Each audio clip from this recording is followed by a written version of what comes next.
영주권 수속 도중 제출 서류가 거짓으로 드러나면 자동으로 추방 재판에 회부됩니다.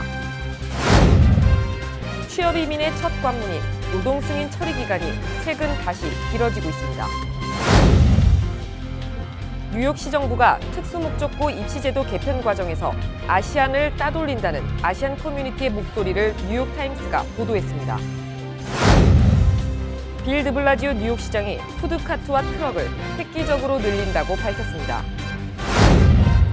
올 들어 뉴욕 시내 살인, 강간 등 강력범죄가 크게 증가한 것으로 나타났습니다.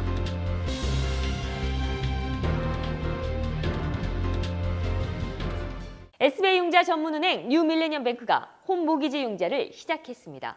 신속한 진행과 간단한 서류로 내 집 마련의 꿈을 앞당겨 드립니다. Member of FDIC and equal housing lender.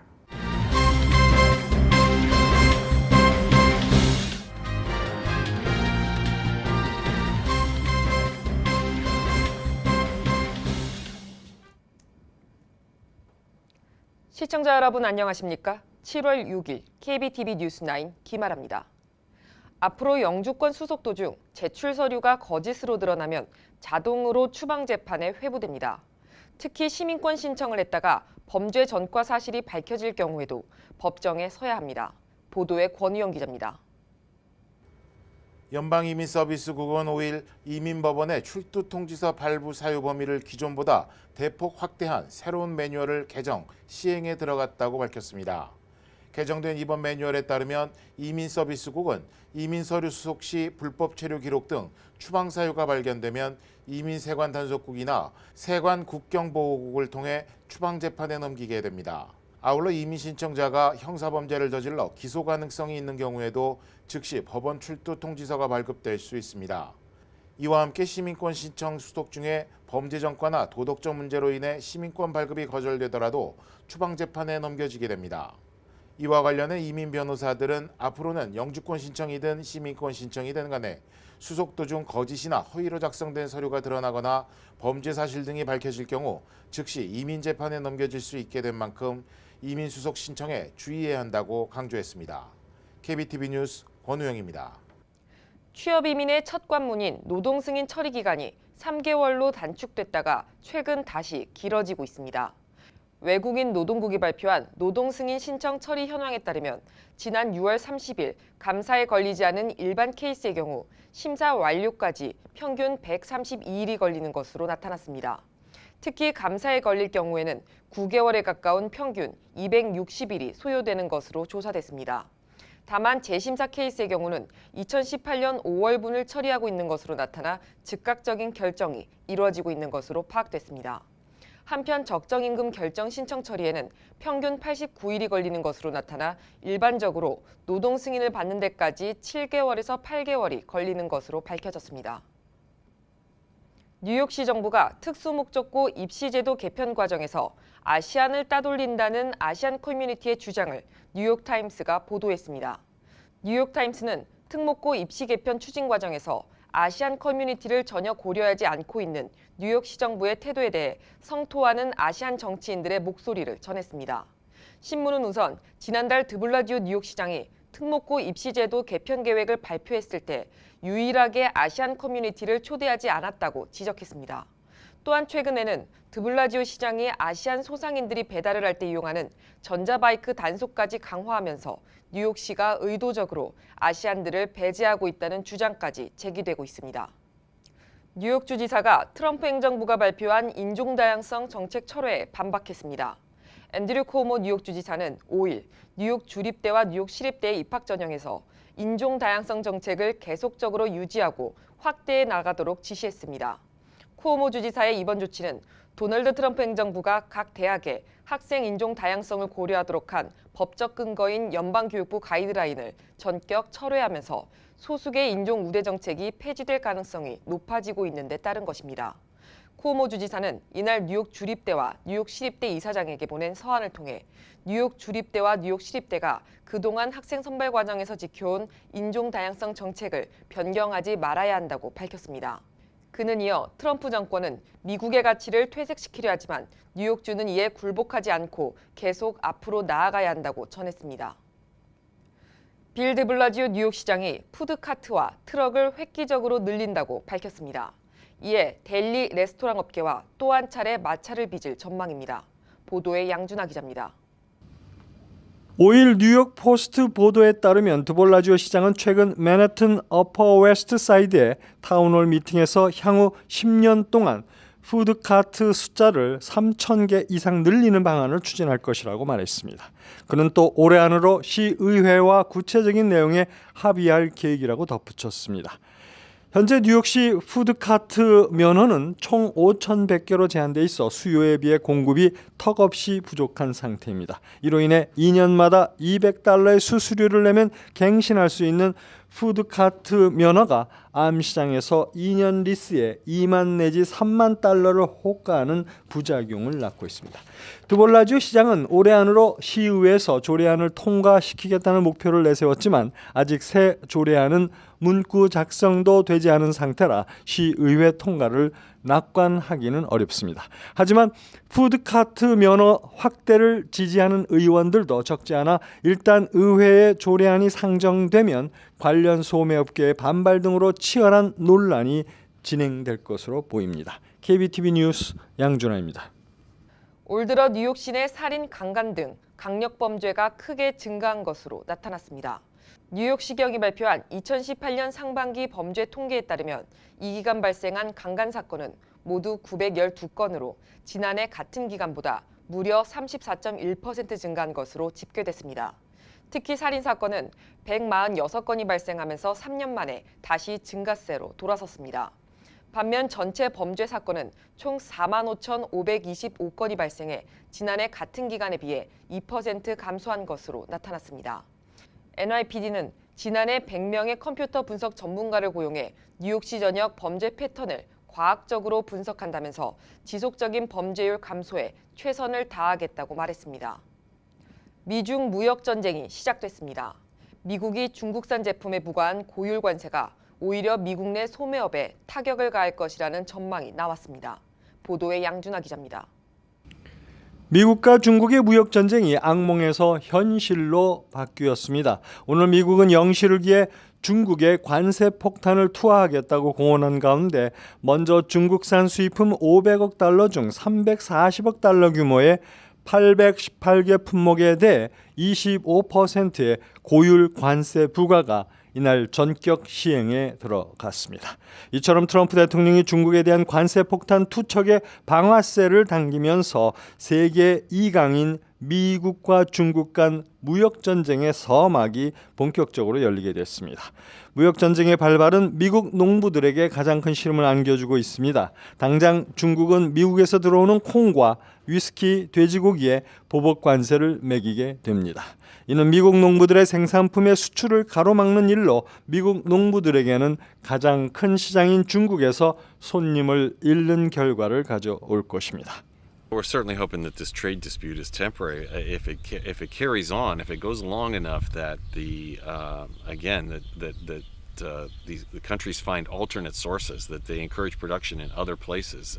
오늘 발발한 미국과 중국 간의 무역 전쟁의 여파로 세계 경제에 미칠 파장에 전 세계가 촉각을 곤두세우고 있습니다. KBTV 뉴스 양준하입니다. 뉴욕주 내에서 타주 번호판의 차량을 많이 보셨을 겁니다. 이 중 뉴욕주의 비싼 자동차 보험료를 회피하기 위해 타주에 등록한 차량 단속을 강화하는 방안이 추진됩니다. 로버트 홀든 뉴욕시 의원이 최근 발의한 타주 등록 차량 단속 강화 조례안은 타주에서 뉴욕시로 이주했을 경우 반드시 30일 이내 뉴욕주 차량국에 등록하도록 하는 내용을 핵심으로 하고 있습니다. 일부 운전자들이 타주 번호판을 달고 다니면서 이로 인해 뉴욕주는 주차 티켓 미회수금 $7,300만, 자동차 보험금 $1,900만, 차량 등록비와 타이틀 수수료 $100만 등의 손실을 보고 있습니다. 현재 뉴욕주에서는 타주에서 뉴욕주로 이주할 경우 30일 이내로 차량 등록을 해야 하며 이를 어길 시 수백 달러의 교통위반 티켓이 발부됩니다. 단 30일 이내로 다시 뉴욕주 차량으로 등록하면 벌금은 면제됩니다. 월드컵의 열기가 뜨거운 가운데 프랑스는 지단이 없는 첫 번째 월드컵 우승을 노리고 있습니다. 보도에 양준하 기자입니다. 프랑스 대표팀이 월드컵 4강에 선착하면서 강력한 우승 후보로 점쳐지고 있습니다. 프랑스는 오늘 러시아 니즈니 노브고로도 스타디움에서 펼쳐진 2018 러시아 월드컵 8강전 우루과이와 경기에서 2대0 승리를 거두었습니다. 이번 승리로 프랑스는 4강 진출에 성공했습니다. 프랑스의 이번 4강은 의미가 깊습니다. 프랑스 축구 역사상 가장 위대한 선수로 알려진 지단의 시대 종말 후 처음으로 4강에 올랐기 때문입니다. 지단이 없는 프랑스는 맥을 못 추었습니다. 2010년 남아공 월드컵에서는 조별리그 탈락이라는 망신을 당했고 2014 브라질 월드컵에서는 8강에서 독일의 0대1로 패배의 쓰라림을 맛보았습니다. 하지만 이번 2018 러시아에서 프랑스는 달라졌습니다. 지단의 영광을 계승할 수 있는 황금 세대를 꾸려 월드컵에 나선 것입니다. 폴 포그바, 앙투안 그리즈만 그리고 신성 킬리안 음바페까지 새로운 아트사커는 지단 없이 처음으로 4강에 올라서는 쾌거를 이루었습니다. 4강에 오르며 이제 프랑스는 지단이 없어도 해낼 수 있다는 자신감을 찾았습니다. 프랑스는 또 지단 없는 첫 번째 월드컵 우승도 노리고 있습니다. KBTV 뉴스 양준하입니다. 태국에서 동굴에 갇힌 소년들을 구조하기 위해 투입된 전직 해군 특수부대 대원 1명이 사망했습니다. 거기에 소년들의 몸 상태도 회복되지 않아 구조에 난항을 겪을 것으로 예상됩니다. 양준하 기자가 전해드립니다. 태국 북부 치앙라이주 탐누엉 동굴에 갇힌 유소년 축구팀 선수들과 코치 구조 작업에 참여했던 37세의 태국의 전직 해군 대원인 사만 푸탄이 목숨을 잃었다고 현지 언론이 6일 보도했습니다. 사만 푸나는 동굴 내부 작업 도중 산소 부족으로 의식불명 상태에 빠져 병원으로 이송된 뒤 사망했습니다. 한편 구조팀에 합류하면서 소년들과 코치를 집으로 돌아오게 하겠다는 다짐을 보여주는 그의 셀프 비디오 영상이 공개되면서 소년들의 구출을 지켜보는 이들의 마음을 더욱 안타깝게 했습니다. 구조대원 중 희생자가 나오면서 15일째 정글 속 동굴에 갇힌 소년들의 구출에 어두운 그림자가 드리우고 있습니다. 아직 아이들을 안전하게 동굴 밖으로 빼낼 수 있는 상황이 조성됐는지 알려지지 않고 있습니다. 아이들이 현 위치에서 동굴 입구까지 이동하려면 최소 4km의 구간을 헤엄치거나 잠수해야 하는데 전문가들 간에는 숙련된 다이버들조차 안전히 돌아오지 못하는 상황에 수영과 잠수에 익숙치 않은 소년들이 무사히 돌아올 수 있겠냐는 우려가 제기되고 있습니다. 한편 갇혀있는 소년들의 건강 상태가 현재 탈출을 시도하기에는 너무 위험하다는 의료진의 진단도 나왔습니다. 갇혀있는 13명의 소년 중 이미 3명이 영양실조로 위험한 상태입니다. KBTV 뉴스 양준하입니다.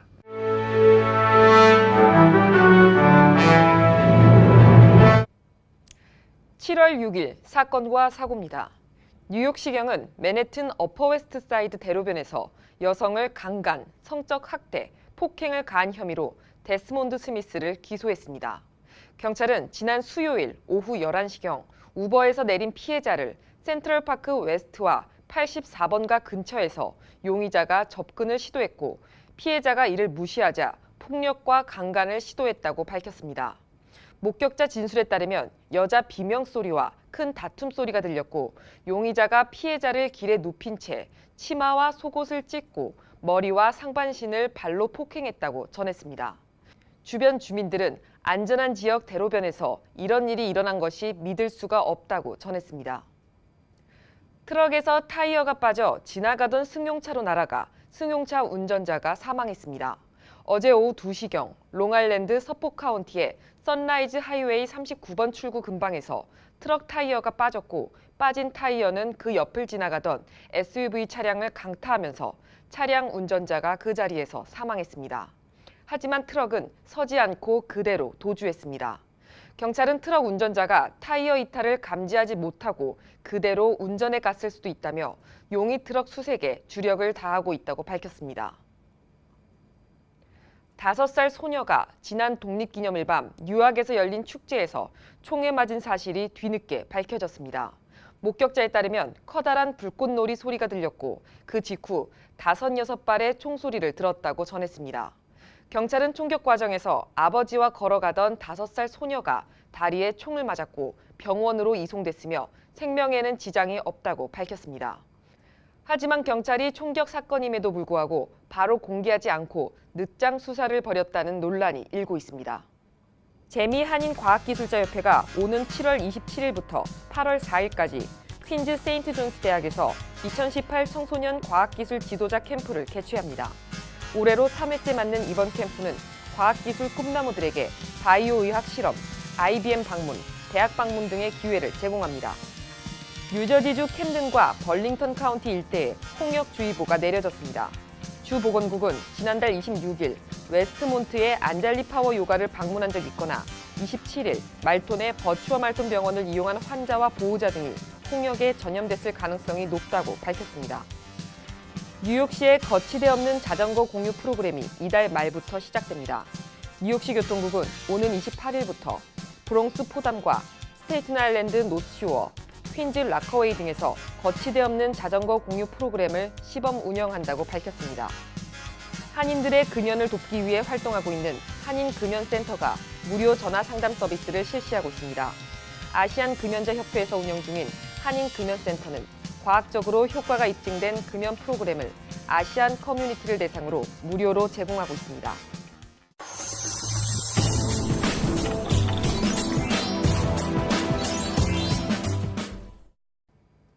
종교계 스펙트럼 첫 번째 소식입니다.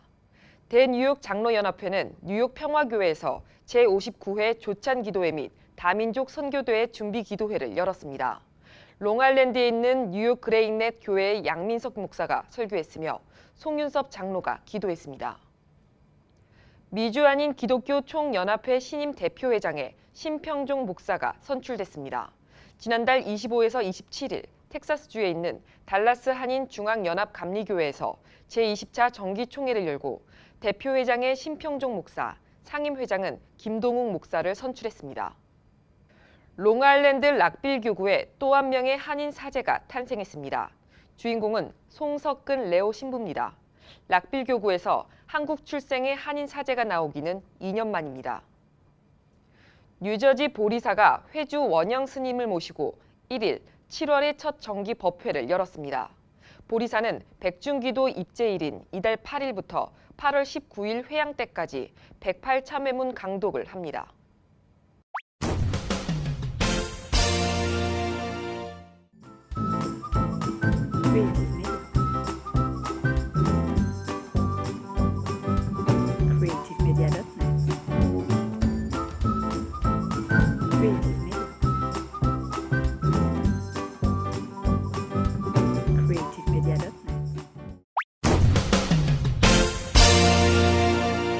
이어지는 순서 환율과 증시입니다.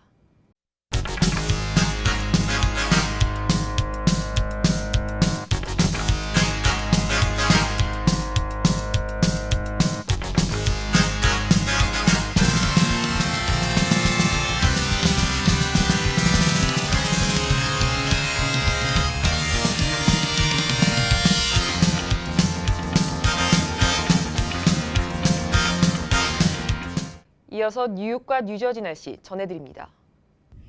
홀리네임 병원이 연방정부의 2017년 병원평가에서 5스타 최우수 병원으로 선정되었습니다. 뉴저지 버겐 카운티 유일의 5스타 최우수 병원 홀리네임 병원이 날씨를 알려드립니다.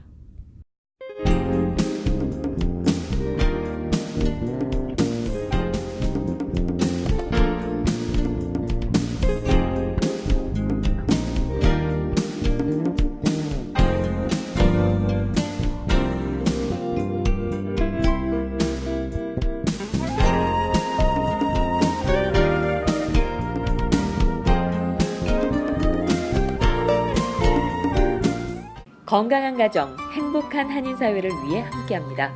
한국인을 아는 병원, 실력 있는 병원, 홀리네임 병원. KBTV 오늘의 날씨는 홀리네임 병원에서 제공합니다. 이상으로 7월 6일 KBTV 뉴스9 모두 마치겠습니다. 오늘도 KBTV 뉴스9과 함께해 주신 시청자 여러분 고맙습니다. 편안한 밤 되십시오. SBI 융자 전문은행 뉴밀레니엄뱅크가 홈모기지 융자를 시작했습니다. 신속한 진행과 간단한 서류로 내 집 마련의 꿈을 앞당겨 드립니다. Member of FDIC and equal housing lender.